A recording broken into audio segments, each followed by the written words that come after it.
হাতের ঘড়িটা একবার দেখে নিয়েই লিফটের দরজা খুলতেই বাকিদের পাশ কাটিয়ে বেশ তাড়াহুড়ো করেই গাড়িতে এসে বসল সৌগত। আজই গ্রামের বাড়িতে যেতে হবে, আর আজই যত দেরি হলো। গাড়িটা স্টার্ট করতে যাবে এমন সময় ফোনটা বেজে উঠল। আজ আর যাওয়া হবে বলে তো মনে হচ্ছে না তালপুরে। কোথায় বলো তো তুমি? আসছি অফিসে আজ একটু চাপ ছিল বুঝলে। রেডিও থেকো, হ্যাঁ আমি এখনই আসছি।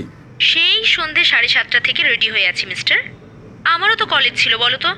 তাও তো সব কাজ আমি আগে থেকে মিটিয়ে বসে আছি সৌগত। রাগ করো না আমার অভূবতু সুন্দরী, এখনই আসছি।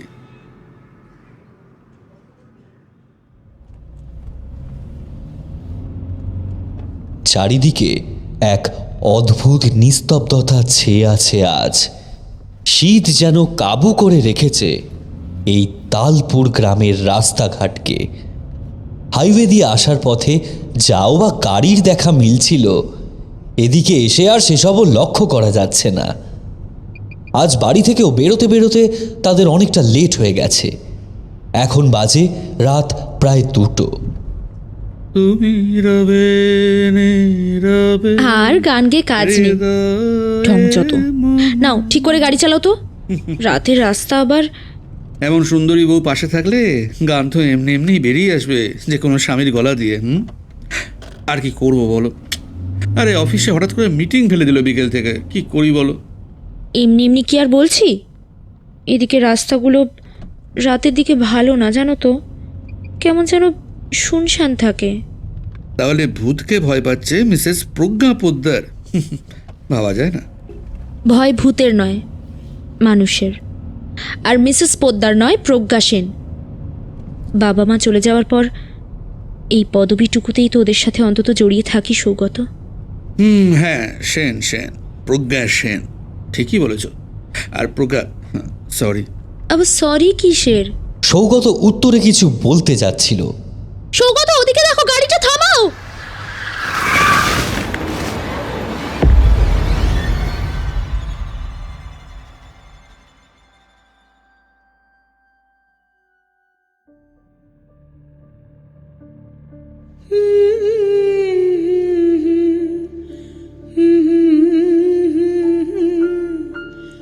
নমস্কার, আপনারা শুনছেন 221B হ্যারিসন রোড।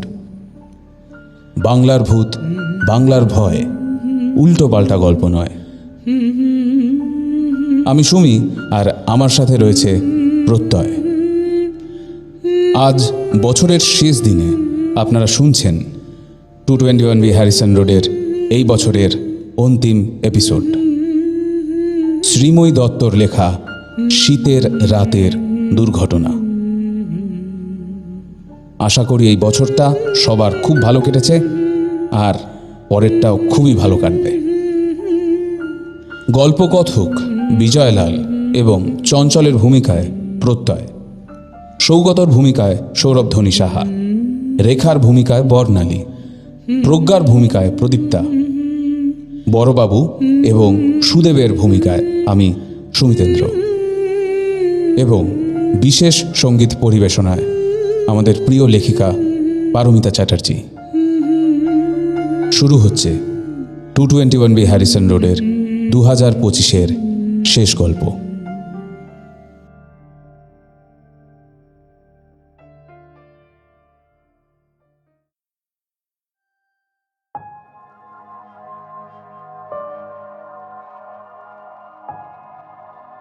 সূর্যের কিরণ মাটির বুকে এসে পড়তে তখনও বেশ অনেকটাই দেরি। ফটিক নামের একটি ভ্যান চালক ওই পথ দিয়েই ফিরছিল। পাশের গ্রামের এক বিয়ে বাড়িতে তাকে ছোটখাটো কাজে নিয়েছিল সেই বাড়ির লোক। সেখান থেকে ফিরতে ফিরতে প্রায় ভোর হতে চলল।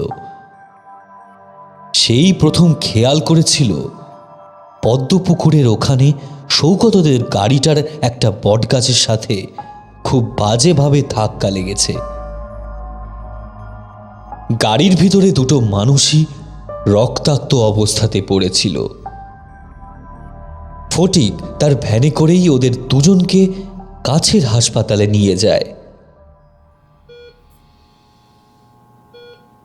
সৌগতর যখন জ্ঞান ফিরল তখন সে শুয়ে আছে হাসপাতালের বেডে। তার মাথার কাছে তার মা বসে আছে। সৌগতর মাথাতে খুব বাজেভাবে আঘাত লেগেছে। সে তার মাকে অস্পষ্ট স্বরেই প্রশ্ন করল, প্রজ্ঞা কোথায়? প্রজ্ঞা আছে বৌমা অন্য ঘরে। তুই একটু সুস্থ হয়ে নে, তারপর ওর সঙ্গে দেখা করিস। আমি ওকে একবার দেখব। তুই কিন্তু শুয়ে থাক চুপ করে, কোথাও উঠবি না। বৌমা ভালো আছে। কেন ওকে তুমি মিথ্যে কথা বলছো? হাসপাতালের ঘরে ততক্ষণে সৌগতর বাবা এসে দাঁড়িয়েছেন। বছর ৬৫ বিজয়বাবুকে দেখলে এখনো ধরার উপায় নেই তার সঠিক বয়স। সুঠাম চেহারা, মাথা ভর্তি কোকড়ানো চুল, চোখে গোল্ডেন ফ্রেমের চশমা। কথার মধ্যে এক গাম্ভীর্য লুকিয়ে আছে। তিনি বললেন, সত্যি থেকে পালানো চায় না কিন্নি। ওকে আজ নয় কাল জানতেই হবে। তোমাদের এখানে নিয়ে আসে এক ভ্যান চালক। তোমার অবস্থা খারাপ ছিল আর বৌমাকে বাঁচানো চায়নি। আর ডাক্তার বলল ব্রড ডেড। পুলিশ আমাদের খবর দেয়। সৌগত আর কোনো কথা বলতে পারেনি। পাথর হয়ে যায় সে এক্কেবারে।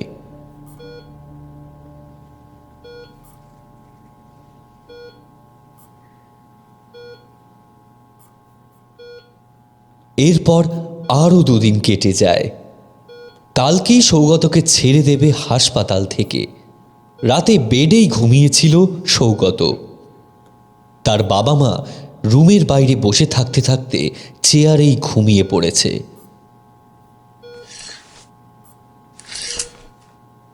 হঠাৎ করে এক শব্দে সৌগতর ঘুম ভেঙে যায়। বেডে শুয়ে শুয়েই সে চারিদিকে খুঁজতে থাকে শব্দের উৎস। সে দেখতে পায় জানালা বন্ধ থাকা সত্ত্বেও জানালার পর্দাগুলো দুলতে শুরু করেছে জোরে জোরে। উপরের না চলা ফ্যানটাও দুলছে ক্রমাগত। হঠাৎ সে খেয়াল করে তার পায়ের কাছে কে যেন দাঁড়িয়ে আছে। এ তো প্রজ্ঞা। তুমি এসেছো প্রজ্ঞা? কিন্তু পরক্ষণেই তার মনে পড়ে প্রজ্ঞা যে আর নেই। তার সামনে তাহলে এটা কে? প্রজ্ঞা সেই অ্যাক্সিডেন্টের দিনের শাড়িটা পরে দাঁড়িয়ে আছে, কিন্তু গোটা শাড়িটা রক্তে যেন তার ভিজে গেছে। মুখটা কিছুতে আঘাত লেগে যেন সম্পূর্ণ থেতলে গেছে। উস্কো খুস্কো চুলগুলো তার মুখের কাছে এসে জড়ো হয়েছে। কি গো, আমার খুনিকে খুঁজবে না? শাস্তি দেবে না তাকে? দেখো আমার আমার কি অবস্থা করেছে দেখো। এই বলে প্রজ্ঞা তার মাথাটা সৌগতর সামনেই গলা থেকে আলাদা করে খুলে নেয় হাতে। তারপর সৌগতর পায়ের ওপর দিয়ে আস্তে আস্তে এগিয়ে আসে সৌগতর মুখের কাছে। ভয় কেন পাচ্ছ তুমি? আমি তো তোমারই প্রজ্ঞা। সৌগত, চিনতে পারছো না আমাকে? প্রজ্ঞার হাতে ধরা মাথাটার উপর থেকে চুল এবার আস্তে আস্তে সরে গিয়ে চোখ দুটো উন্মুক্ত হয়ে যায়। এটা কি দেখছে সৌগত? প্রজ্ঞার চোখ দুটো মনিবিহীন, শুধু সাদা অংশটা দেখা যাচ্ছে। সৌগত আর সহ্য করতে পারে না, চিৎকার করতে থাকে। চিৎকার শুনে রেখা দেবী আর বিজয়বাবু ছুটে আসে সৌগতর কাছে। কি হলো বাবা, কি হলো? তুই এরকম চেঁচাচ্ছিস কেন? সে রাতে সৌগতকে শান্ত করে রেখা দেবী সারা রাত ছেলের পাশে বসে কাটায়।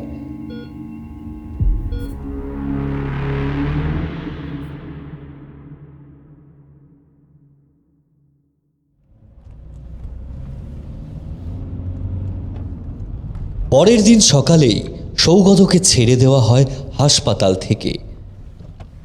গাড়ি করে সৌগত বাবা মার সাথেই ফিরছে তাদের দেশের বাড়ি। গাড়িতে যেতে যেতেই সৌগত ভাবতে থাকে প্রজ্ঞার কথা।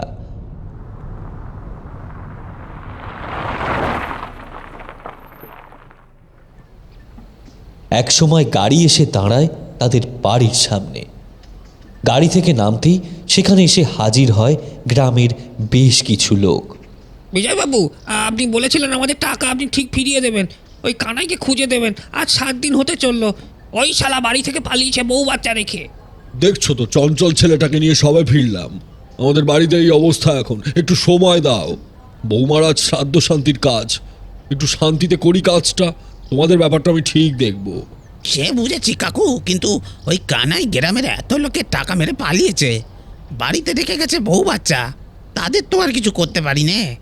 আপনাকে আমরা মাননি করি খুব, তাই আপনার ভরসাতেই ছেড়ে রেখেছি সব কাকু। সুদেব, আমি একটু ফাঁকা হই, এই নিয়ে পুলিশ স্টেশনে গিয়ে বড়বাবুর সাথে কথা বলবো। তোমরা এখন যাও বাবা। এতক্ষণে সৌগত দাঁড়িয়ে দাঁড়িয়ে সবটা শুনছিল। কানাইয়ের নামটা শুনেই সে হঠাৎ চিৎকার করে উঠল। হ্যাঁ, ওই ওই ওই লোকটাই তো। কানাই নামটা কিছুতেই মনে পড়ছিল না এতদিন আমার। ও আমাদের গাড়ির সামনে এলো, তাতেই তো অ্যাক্সিডেন্ট হলো। আর আমি প্রজ্ঞাকে... কি বলছিস তুই বাবু? কানাই ছিল ওটা? হ্যাঁ হ্যাঁ, একদম ঠিক। আমার কিছুতেই নামটা খেয়াল আসছিল না। ছাড়বো না আমি ওকে, যেভাবে হোক খুঁজে পুলিশে দেব। এই বলে হন্তদন্ত হয়েই সে আবার গাড়ি ড্রাইভারকে নিয়ে বেরিয়ে যায় পুলিশ স্টেশনের উদ্দেশ্যে। পুলিশের কাছে গিয়ে কানাইয়ের নামটা জানায়।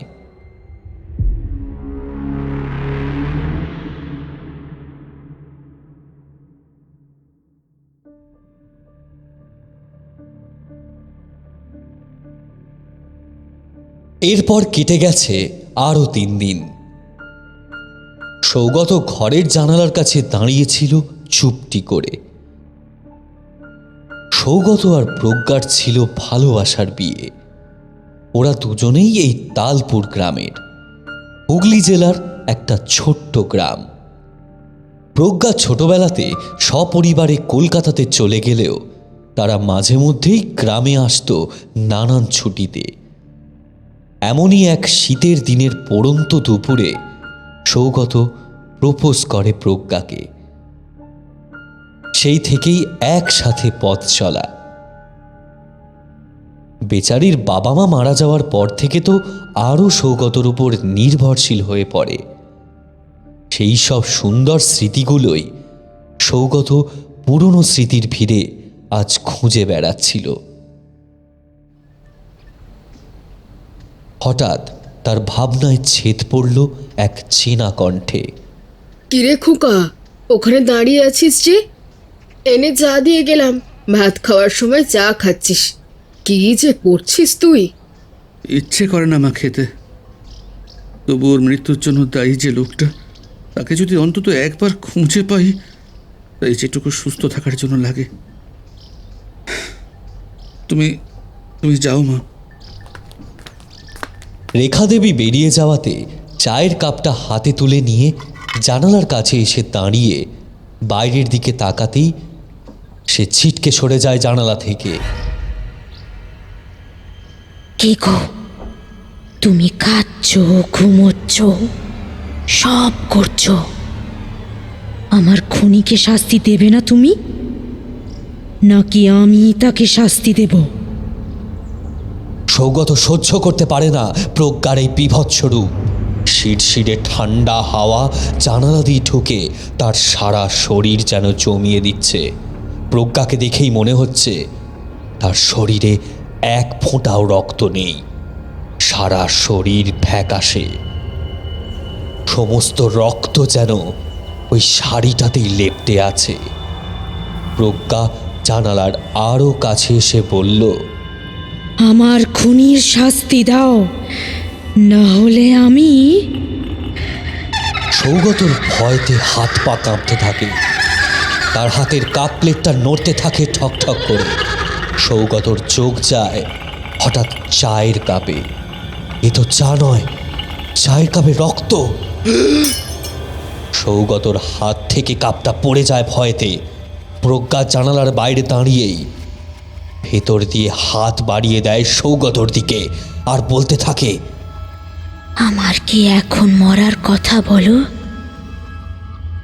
কেন কেন আমাকে মরতে হলো? সৌগত পেছোতে পেছোতে একসময় মেঝেতে পড়ে যায়। ও কোনো রকমে ছুটে ঘর থেকে সেদিনের মতো বেরিয়ে যায়।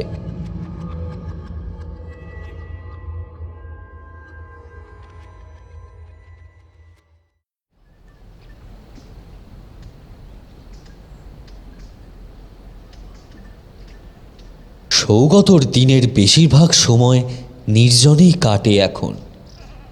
তার ভালো লাগে না আর কিছু। পরের দিন সৌগত ছাদেই বসেছিল একা একা। হঠাৎ তার কানে ভেসে আসে এক অতি পরিচিত সুর। যে রাতে মোর দুয়ারগুলি ভাঙলো ঝড়ে, সৌগত সঙ্গে সঙ্গে পিছন দিকে তাকায়। জানি প্রজ্ঞা ছোট ছাদটার রেলিং দিয়ে উল্টো করে ঝুলছে। এলে আমার। তুমি পুলিশকে বলবে না সৌগত? সৌগত, আমাকে যে মারলো, যার জন্য আমি মরে গেলাম, তাকে শাস্তি দেবে না তুমি? আমার সংসারটাও তো অকালেই ভেঙে গেল বলো। প্রজ্ঞার সারা শরীর থেকে নিচে টপ টপ করে রক্ত পড়ছে। সে যেভাবে উল্টো হয়ে ঝুলছিল ওভাবেই এবার দেওয়াল বেয়ে টিকটিকির মতো নেমে আসে নিচের ছাদে, আর কাঁকড়ার মতো করে দু হাত পা দিয়ে এগিয়ে আসতে থাকে সৌগতর দিকে।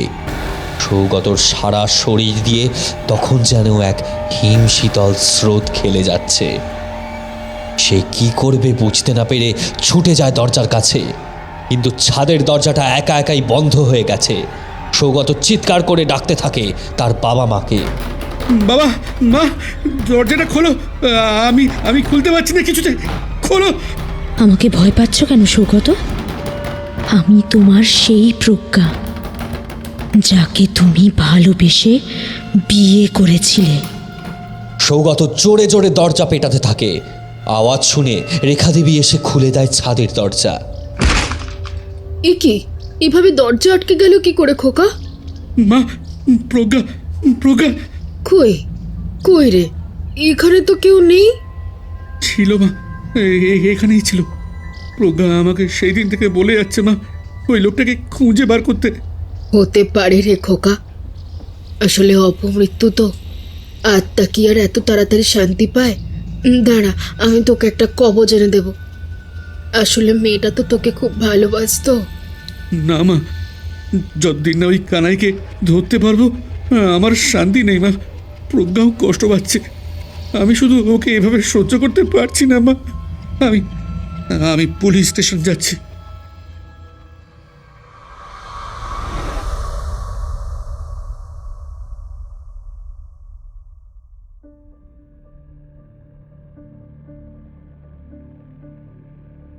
রেখা দেবী তার ছেলেকে আর চিনতে পারছে না। দিন দিন কেমন যেন হয়ে যাচ্ছে সৌগত। সারাদিন ওই অ্যাক্সিডেন্টের জায়গাতে বসে থাকে, পুলিশ স্টেশনে বারবার গিয়ে কানাইয়ের খোঁজ করে। আরও ৩-৪ দিন কেটে গেছে। বিজয়বাবু কিছুটা জোর করেই আজ সৌগতকে নিয়ে বেরিয়েছিল। বাবা ছেলে গ্রামটা একটু হেঁটে ঘুরছিল। গ্রামের তেলে ভাজার দোকানের পাশ দিয়ে তারা যাচ্ছিল। সেখানে বেশ কিছু লোক জটলা পাকিয়ে দাঁড়িয়েছিল, আর তাদের সাথে ছিল 2জন পুলিশ অফিসার। থানার দারোগা সৌগতদের দেখে নিজেই ডাক দিল। ও সৌগতবাবু, এদিকে আসুন, আপনার সাথে কথা আছে।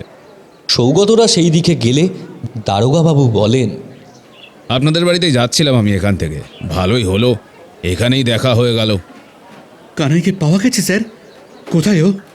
ততক্ষণে সেখানে আরও কিছু লোক জমা হয়েছে ওদের মধ্যেকার কথোপকথন শোনার জন্য।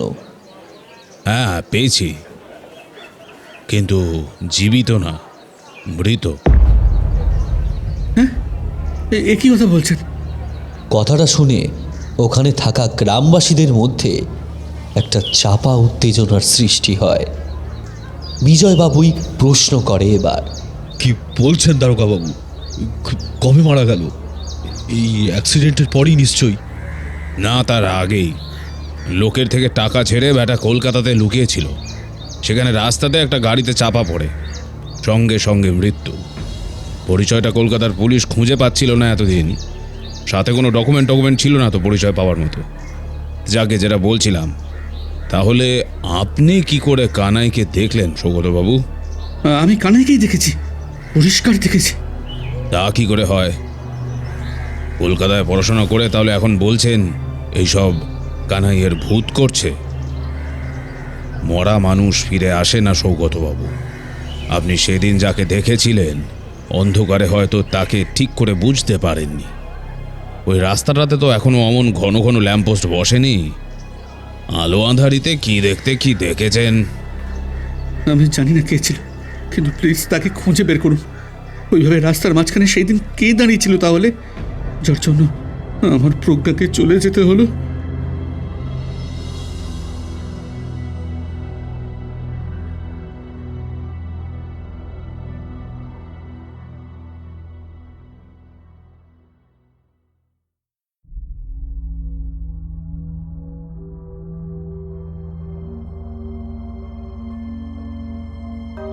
সারা গ্রামে এরপর এই কথা রটে যায়, কানাইয়ের ভূতই এমন করছে। তাহলে নিজে ওইভাবে মরে এখন গ্রামের মানুষদের ওপর প্রতিশোধ তুলতে এসেছে। লোকে ভয়ে ওই রাস্তাতে রাতে যাওয়া বন্ধ করে দিল। এদিকে সৌগতর এখানে আর মন টিকছে না। এখানে থাকলেই খালি অ্যাক্সিডেন্টের কথা, প্রজ্ঞাকে হারানোর কথা বারবার মনে পড়ছে। তাই সৌগত ঠিক করেছে আজই চলে যাবে। সন্ধ্যাবেলায় আজ সে বেরিয়ে পড়বে তার বাড়ির গাড়িটা নিয়ে। তার নিজের গাড়িটা তো সেই অ্যাক্সিডেন্টের পর অনেক জায়গাতেই ভেঙে গেছে, আর সেই গাড়িতে সে আর বসতেও চায় না কখনো। সাবধানে যাস খোকা, পৌঁছে জানাবি, আর চিন্তা করবি না কিন্তু। জানাবো মা। বাবা, তুই থেকে গেলে পারতিস। বৌমার যার জন্য মৃত্যু হলো তাকেও তো পুলিশ এখনো খুঁজতে পারেনি। কিন্তু যাচ্ছিস যখন যা, আর আটকাবো না। সাবধানে যাস। এখানকার পুলিশের সাথে আমি রেগুলার যোগাযোগ রাখবো বাবা ফোনে, যতদিন না সেই লোক কে ছিল জানতে পারি। আমি আসি আজ।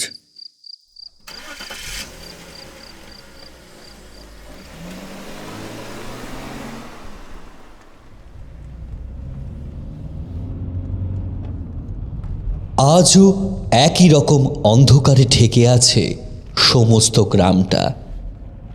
রাত 8টাতেই আজ যেন চারিদিকটা আরও বেশি অন্ধকার, আরও বেশি শান্ত। ফাঁকা রাস্তা দিয়ে ছুটে যাচ্ছে সৌগতর গাড়ি। হঠাৎ করে গাড়ির এফএমটা বেজে উঠল। তুমি রবে নীরবে হৃদয়ে মম।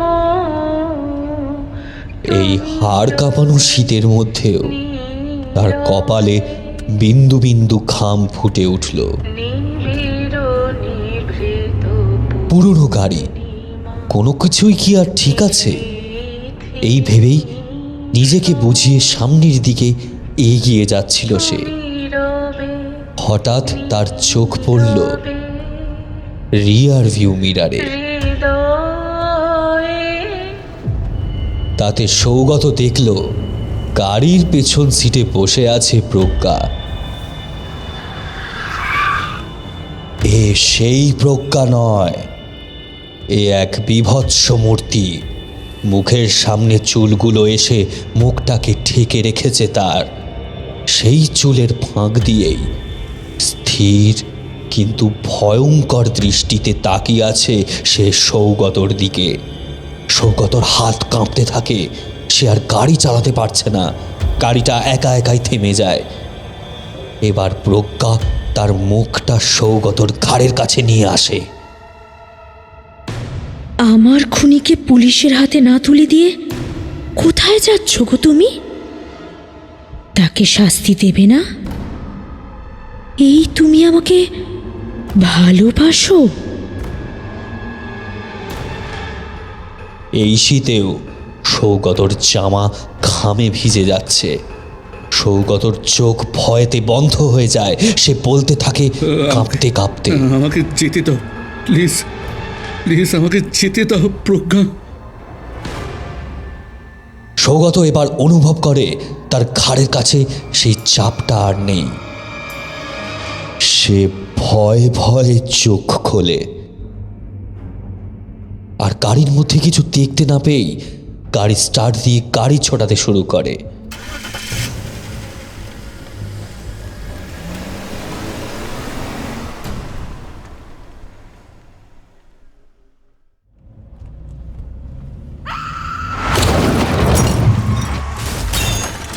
কিছুটা যেতেই গাড়ির বনেটের উপর অসীম শূন্য থেকে যেন প্রজ্ঞার ভূত ঝাঁপিয়ে এসে পড়ে। সৌগত তাল সামলাতে না পেরে তার গাড়িটা একটা গাছের সঙ্গে লাগে, কিন্তু ভাগ্য ভালো হওয়াতে বেঁচে যায় সৌগত।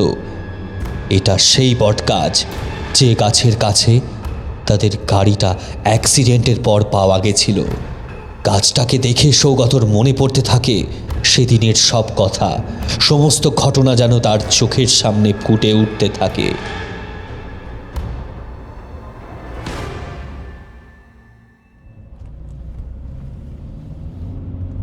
সৌগত, ওদিকে দেখো, গাড়িটা থামাও। গাড়ি থামায় সৌগত। গাড়ির বাইরে বেরিয়ে সেই রাস্তার মাঝখানে পড়ে থাকা বস্তুটার দিকে সে এগিয়ে যায়। আরে কিছু না, একটা মরা বিড়াল পড়ে আছে, হয়তো কোনো গাড়ি মেরে দিয়ে বেরিয়ে গেছে যখন রাস্তা পেরোচ্ছিল। তুমি ফালতু ফালতু দাঁড় করালে। এখন গাড়ি থামালামে যখন, চলো একটু দাঁড়িয়ে যাই এখানে। সেই অনেকক্ষণ গাড়ি চালাচ্ছি, একটু রেস্ট নিই। সৌগত, এখানে দাঁড়ানো ঠিক নয়, এখান থেকে চলো। বাড়ি তো প্রায় চলেই এসেছি, আর কতই বা সময় লাগবে বলো? আসো না বাইরে, দেখো পাশে সেই সুন্দর পদ্মপুকুরটা। আগে তুমি গ্রামে আসলেই আমরা কত আসতাম এখানে বলো। আর আমি আছি তো, ভয় কি তোমার?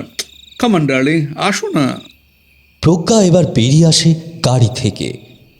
পাশের পুকুরটার কাছে গিয়ে দাঁড়ায় সে। আপন মনেই গুনগুন করছিল প্রজ্ঞা।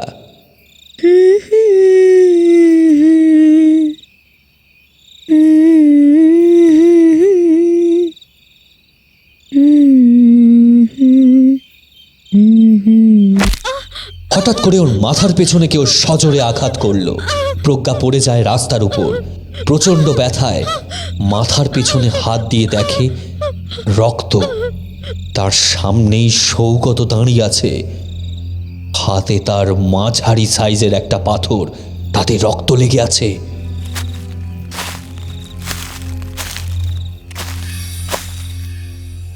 মাদার টেরেসা হওয়ার খুব শখ, হ্যাঁ?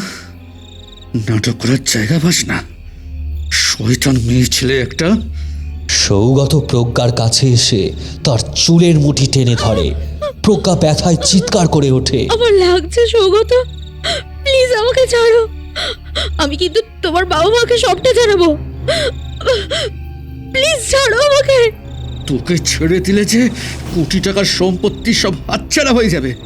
তোকে কি করে ছাড়ি বল, হ্যাঁ? সালি খুব লোক দেখিয়ে ভালো মানুষ হওয়ার শখ বল, মহান ভাবি, হ্যাঁ? আমার বাবা মা যখন দেখো তখন নিজের ছেলেকে ছেড়ে বৌমার কথাতে উঠছে আর বসছে। তোর মহান হওয়া আমি খুঁচিয়ে দেবো, দাঁড়া, তোর বাপ মায়ের কাছে পাঠাবো আজই। এর জন্য তুমি আমার সাথে ভালো ব্যবহার করছিলে? সৌগত, ওই সম্পত্তি আমার বাবা আমাকে দিয়ে গেছে। আমি জমি বেচে সেই টাকা কাকে দেব, কি করব না করব, সেটা আমার ব্যাপার। তোর ব্যাপার? আজকের পর তুই থাকলে তো তোর ব্যাপার হবে।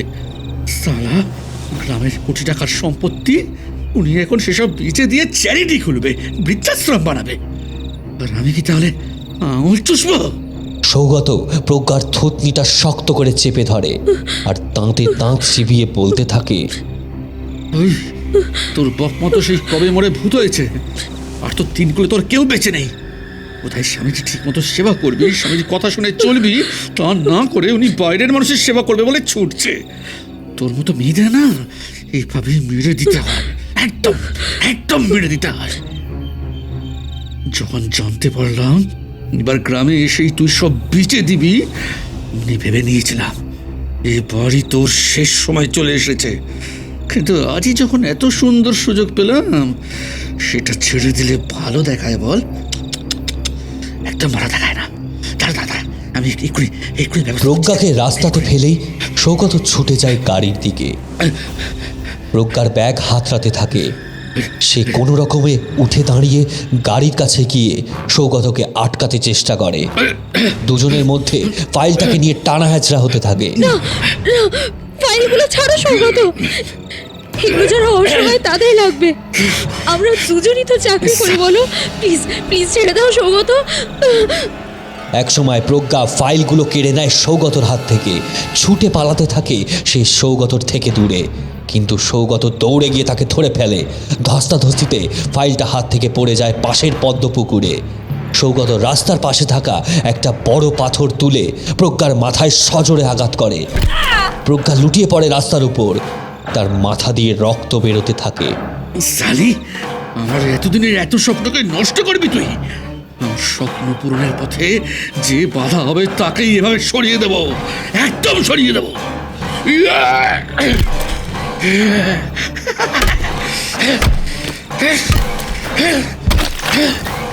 এক পৈশাচিক উল্লাসে যেন তখন মেতে উঠেছে সৌগত। ওই বড় পাথরটা দিয়েই নিজের বউয়ের মুখটা বারবার আঘাত করে থেতলে দেয় সৌগত। তারপর তাড়াতাড়ি প্রজ্ঞাকে গাড়িতে আবার বসিয়ে দেয়। যেখানে প্রজ্ঞার রক্ত পড়েছিল তার কাছেই একটা বট গাছ ছিল। সেই বট গাছ একদম কাছে গায়ে লাগিয়ে সৌগত গাড়িটা নিয়ে দাঁড় করায়।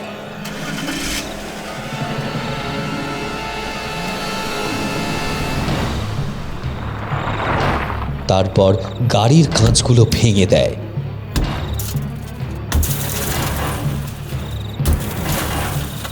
গাড়ির বনেটেও আঘাত করে যেন মনে হয় গাড়িটার গতি হারিয়ে বটগাছটার সাথে খুব বাজেভাবে ধাক্কা লেগেছে।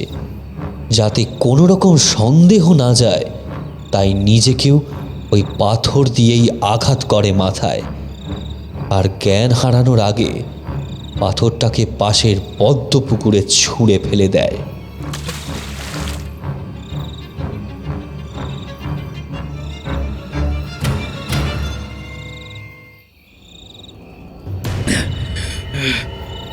বর্তমানে সমস্ত দৃশ্যগুলো গাড়ির ভেতর বসে থাকা সৌগতর যেন আবার মনে পড়ে যায় সেই পদ্মপুকুরটা আর সামনের বটগাছটাকে দেখে। সৌগত গাড়ি থেকে নেমে পালাতে শুরু করে, কিন্তু তার সামনে চলে আসে প্রজ্ঞা।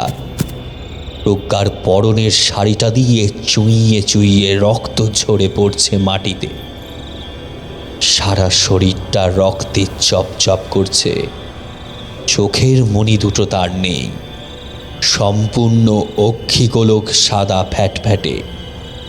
মুখে তার প্রতিশোধের হাসি। প্রজ্ঞা এবার সৌগতর গলাটা চেপে তাকে আকাশে তুলে ধরে। কোথায় পালাবে ভাবলে কি করে? প্রিয়, তোমায় আমি পালাতে দেব? আমি তোমার স্ত্রী। আমি থাকতেও অফিসের অন্য মেয়ের সাথে সম্পর্ক করলে। যখন ক্ষমা চাইলে ভাবলাম ভুল তো সবার হয়, একবার সুযোগ দিই ঠিক হয়ে যাবে। কিন্তু তুমি আবার সেই আগের মতো। না, তুমি কখনো ঠিক হওয়ার নও। তুমি তো আমাকেই মেরে ফেললে। আবার আমার সম্পত্তি নেবে। এত লোভ তোমার? এখানে এসে রোজ ওই ফাইলগুলো খুঁজতে, আর লোকে ভাবতো আমাকে কত ভালোবাসো। পুলিশ স্টেশনের নাম করে এখানে এসে ফাইল খুঁজতে, ওটা তুমি আর কখনো পাবে না। তুমি এতটা শয়তান যে নিজে মেরে অন্য লোকের নামে দোষ চাপিয়ে দিলে। আরে সে বেচারা তো আগেই মরে গেছে। সেদিন সরি বলেছিলে না আমাকে? সরি কথাটার মানে তুমি বোঝো? জানোয়ার একটা। এবার প্রজ্ঞা সমস্ত জোর দিয়ে সৌগতর গলাটা চেপে ধরল। সৌগতর আর কোনো কথা বলার উপায় থাকলো না। তার চোখ দুটো যেন যন্ত্রণাতে বেরিয়ে আসতে চাইছে। পা দুটো ছটফট করতে করতে এক সময় সম্পূর্ণ নিস্তেজ হয়ে পড়ল সৌগতর গোটা শরীরটা।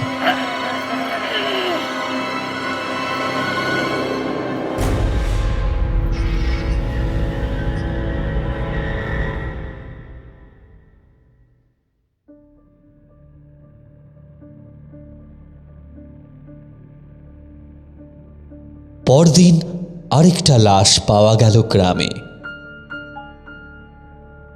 পাশের পদ্মপুকুরের জল থেকে সৌগতর গাড়িটা উদ্ধার করা হলো। ওই গাড়ির ভেতরেই ছিল সৌগতর নিথর দেহ।